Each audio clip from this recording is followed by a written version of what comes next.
Hello everyone, and welcome to Modernizing Old Hymns number 18. Today we're going to take some of the modern chords that you find in popular music today, minor seventh chords and major seventh chords, and we're going to try and work those into a couple of very old hymns. Now, which minor seventh chords should you use? We'll start with minor seventh because they're a little easier. Well, we'll use the same hymn as last time. Hymn number 581, All Ye Who on This Earth Do Dwell. The hymn is in the key of G. And so the three chords are going to be G, D, and C. Now, we've already learned in this course so far that the G chord is very similar to the E minor chord. 2 out of the 3 notes are the same. E minor seventh is even closer to that G chord. It adds a D to it. And you add that D with your little finger on the second string, right there. There's our E minor seventh chord. These are, the chords we're looking at today are more like 4-note chords.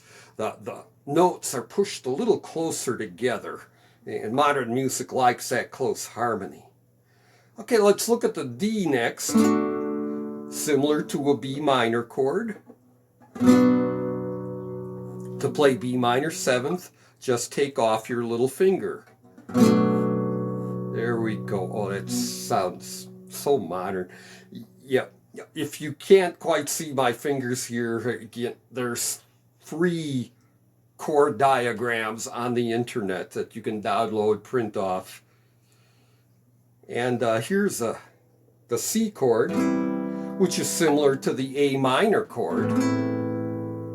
A minor seventh, pick off your ring finger. And there's A minor seventh.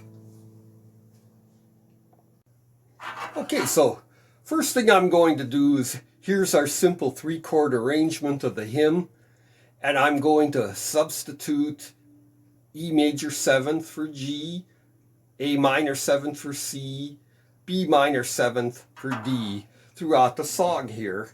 The chords are very similar. Well, let's see what it sounds like.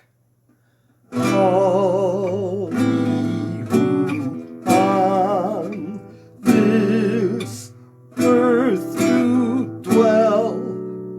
Wow, that sounds awful.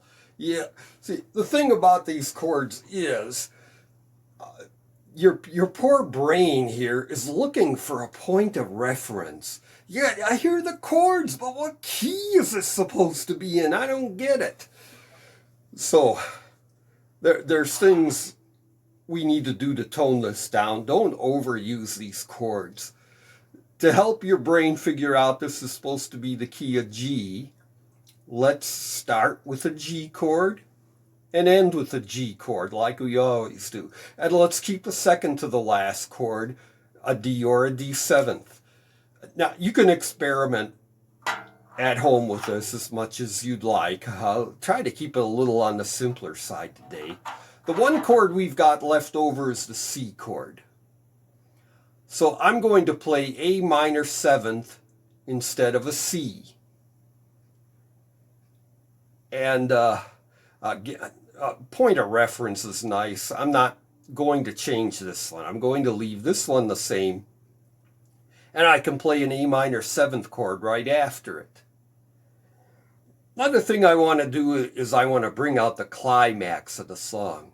So I'll leave this one A minor seventh. And here's where I'll work in a B minor seventh. Okay, so I rewrote the music with the chord changes I described to you. Let's see what it sounds like. Okay, now we know it's in the key of G. All ye who on this earth do dwell, give thanks and glorify the Lord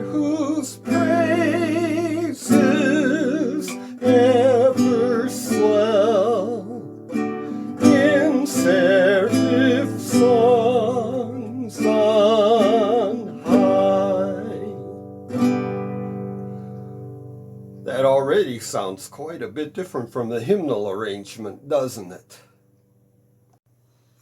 Okay, now here's what I did last time too. I took the song and I used a counter melody with it that comes 1/8 note behind the melody note.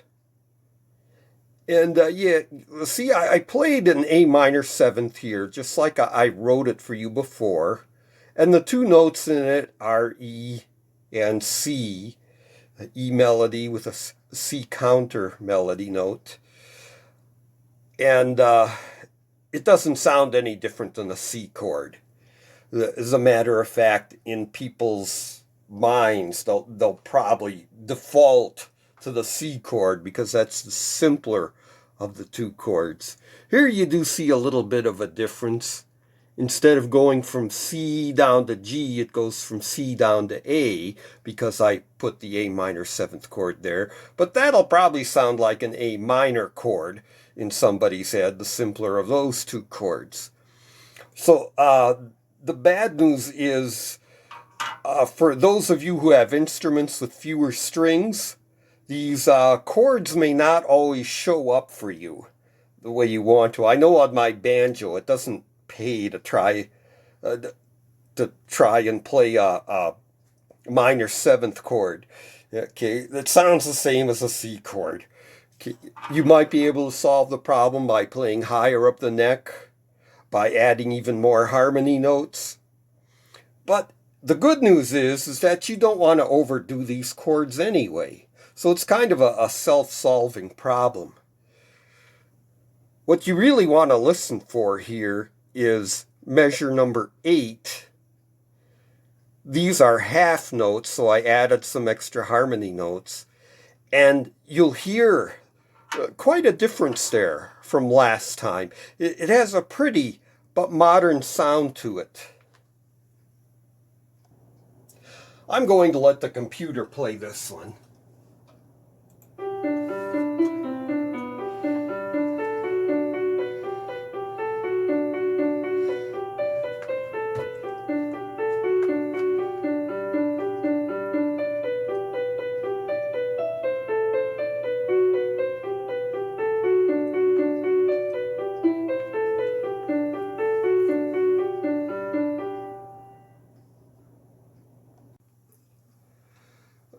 One of the reasons probably helps the guitar to be so popular these days is that these minor 7th chords and major 7th chords sound better with a bass to them. When I play A minor 7th there, you hear the A bass, and that tells your brain this is some kind of an A chord.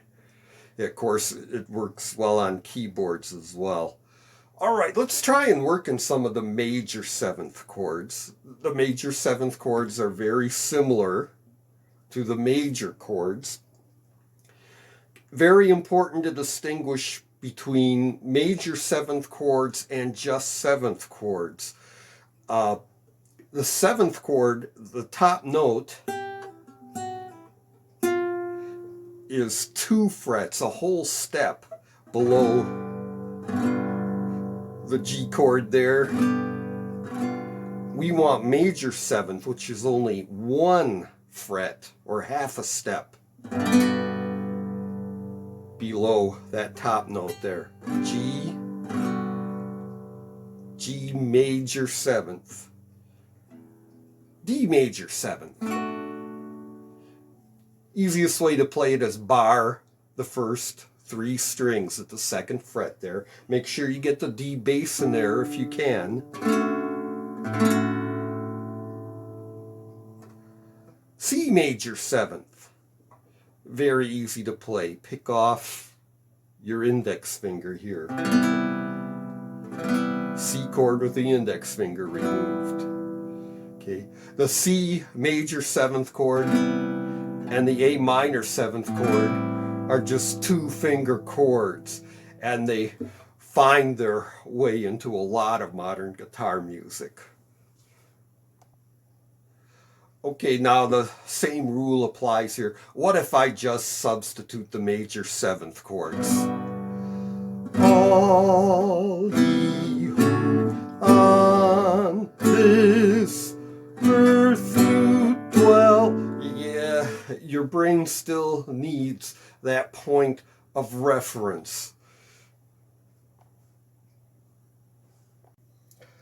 Okay, here's our modern arrangement of the hymn so far.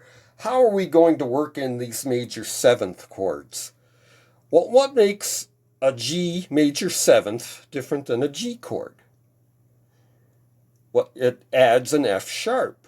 So if I see an F sharp in this hymn, I could try and substitute a D major seventh chord. Well, there aren't any in this hymn. Don't worry, there's another way I can show you to work it in.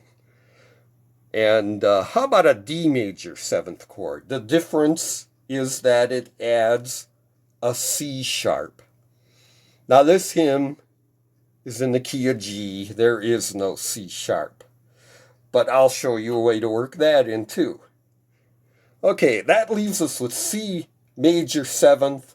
What's the difference there? The C major seventh adds a B note to it. Here's a good place for a C major seventh chord. We've got the G chord in the strong position. We can play C major seventh here. It contains the B, and it's a weaker position. It won't stand out too much there.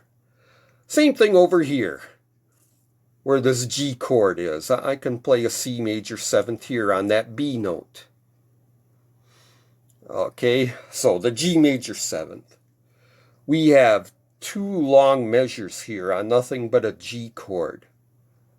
So what I'm going to do is I'm going to play G halfway through G major seventh, G, G major seventh halfway through. I'll do something similar with the D chord here. That D chord is held for 3 beats. So I'm going to play D, D major seventh, and quickly back to D again. If we try to play that chord too long, it's going to sound sour. Same thing here, D, D major seventh, and D. Okay, I printed out the changes I just described to you here. I can give you a little intro here. G, G major seventh. All ye who on this earth do dwell, give thanks and glorify the Lord, whose praises ever swell in seraph songs on high.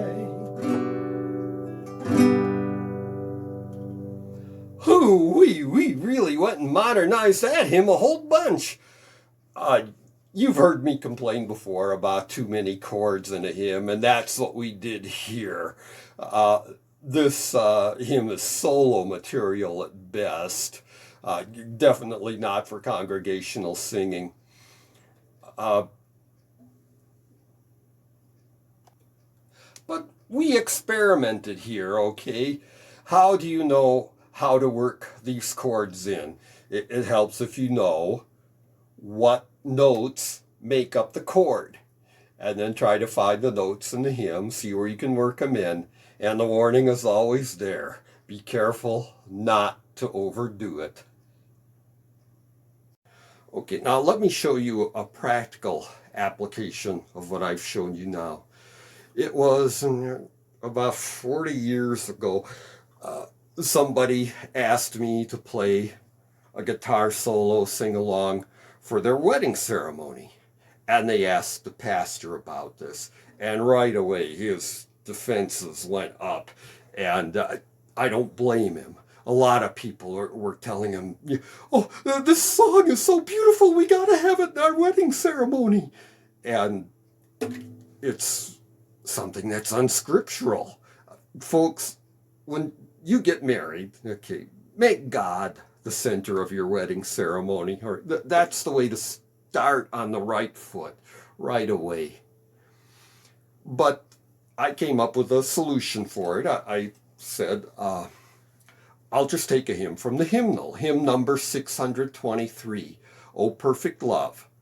And I won't change the melody. I won't change the words. I'll just change the background. I'll change the chords so that they sound like one of the popular wedding songs of the day. So let me explain before I show you the sheet music some of the notation you're going to see here. You're going to see A/C sharp.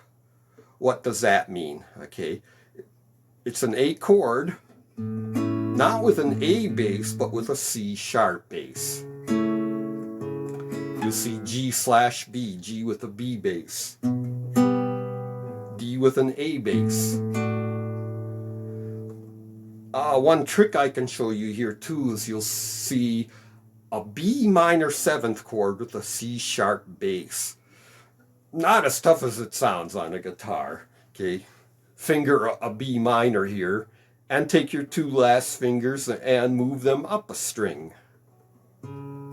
There's your B minor 7th with a C sharp bass, and from there it goes right to the B minor.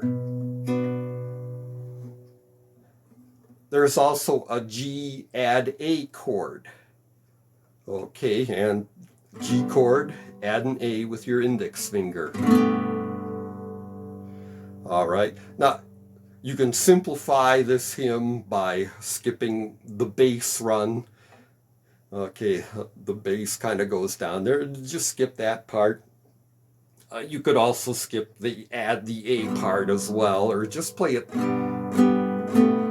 very briefly.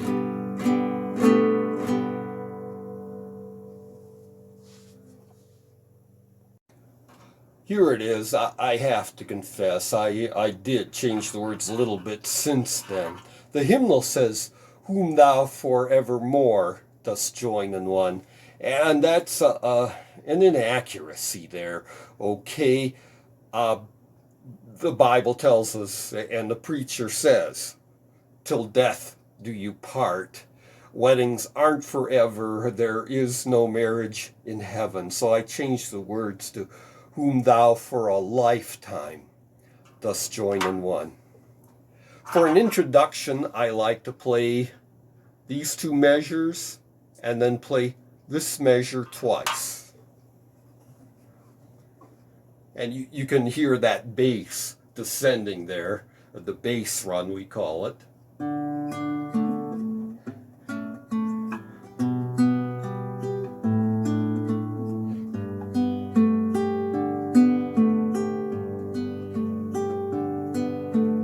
Oh, perfect love, all human thought transcending, lowly we kneel in prayer before thy throne,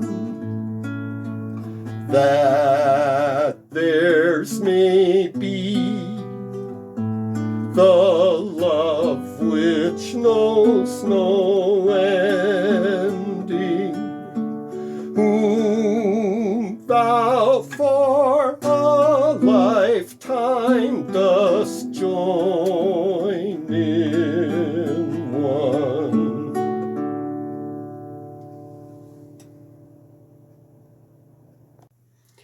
Okay, let me say I'm an old folk singer. I don't believe in copywriting music. If you want to play that last hymn for somebody's wedding, please go right ahead. And I might as well mention here now, I believe this is going to be the last numbered lesson I have for you. Any of the hymns that I've arranged myself in the series, please feel free to use the arrangement. I hope by giving you this series of lessons here that it's instilled in you a desire to praise the Lord on your own musical instrument, whatever it might be. It's not necessarily something you have to do in church. It's something you can do at home as well. I've given you lots of work to do at home with this course, haven't I? And it's important to remember, we're tiny, insignificant beings compared to the great God. But the Bible tells us that we, small as we are, we can make God happy by praising him. This is a fantastic thing for us to do on our part, and it's no small matter. God created us. He designed us to praise him. Okay, I hope sometime in the future yet, I can still put up some individual hymn studies on. In a few weeks here, I hope to put up hymn number 172 in the Lutheran hymnal. O Sacred Head Not Wounded. It is the most decorated hymn in the Lutheran hymnal. And the challenge I'm going to put out is let's make a guitar arrangement of the hymn that sounds as close to the hymnal arrangement as it possibly can be. So, and also, if you have any questions, please let me know in the notes below. And if I can, I'll put up a video on that hymn as well, showing you just what to do. So I thank you for watching today. And if you've watched all 18 of these lessons, thank you, thank you, thank you.